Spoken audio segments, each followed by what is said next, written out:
मैंने प्रभु की शरण ली है, फिर तू मुझसे कैसे कहता है, पक्षी की नाई अपने पहाड़ पर भाग जा।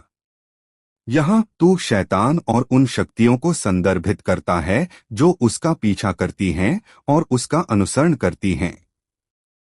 उदाहरण के लिए, यह शैतान और उसकी शक्तियों के साथ साथ हमारे उन करीबी लोगों को भी संदर्भित कर सकता है जो उसके हथियार बन गए हैं, दोस्त, रिश्तेदार, माता पिता, पति, बच्चे आदि। इसके अलावा तेरे पहाड़ उन चीजों का प्रतीक हैं जो हमें बहुत विश्वसनीय और भरोसेमंद लगती हैं, जिन पर हम सचमुच भरोसा कर सकते हैं और जिन पर निर्भर रह सकते हैं। उदाहरण के लिए, यह हमारी मानवीय क्षमताओं, अधिकार, ज्ञान, बुद्धि, धन, माता पिता, हथियारों या सेना को संदर्भित कर सकता है। दूसरे शब्दों में, यह अंश हमें बताता है कि शैतान और उसकी शक्तियां हमारे जीवन में कैसे काम करती हैं। वे वास्तव में कैसे काम करती हैं?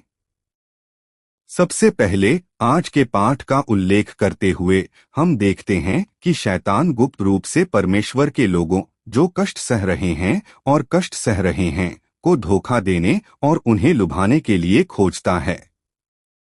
अरे, क्या परमेश्वर पर भरोसा करने से तुम्हारी समस्याएं हल हो जाएंगी?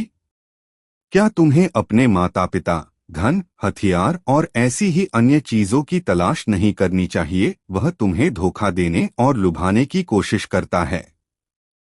इसका मतलब है कि परमेश्वर पर भरोसा करने और उन पर निर्भर रहने से तुम्हारी समस्याएं हल नहीं होंगी। नहीं, शायद परमेश्वर का अस्तित्व ही नहीं है। नहीं, शायद जिस परमेश्वर पर तुम विश्वास करते हो, जो इस दुनिया और ब्रह्मांड की सभी चीजों पर शासन करता है, वह झूठ है। इसलिए तुम्हें अपने पहाड़ पर भाग जाना चाहिए। यानी तुम्हें अपनी क्षमताओं, अपने माता पिता, अपने भाई बहनों, धन, शक्ति, हथियारों आदि पर भरोसा करना चाहिए।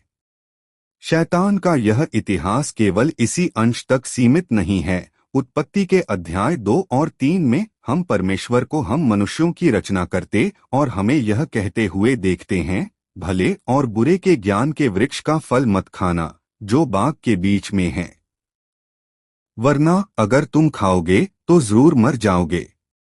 हालांकि शैतान ने इस कथन को बदलकर, यदि तुम इसे खाओगे तो नहीं मरोगे, कर दिया और आदम और हव्वा को परमेश्वर के वचन से भटकने और पाप करने के लिए प्रलोभित किया। यदि आप अधिक जानना चाहते हैं तो कृपया सदस्यता लें।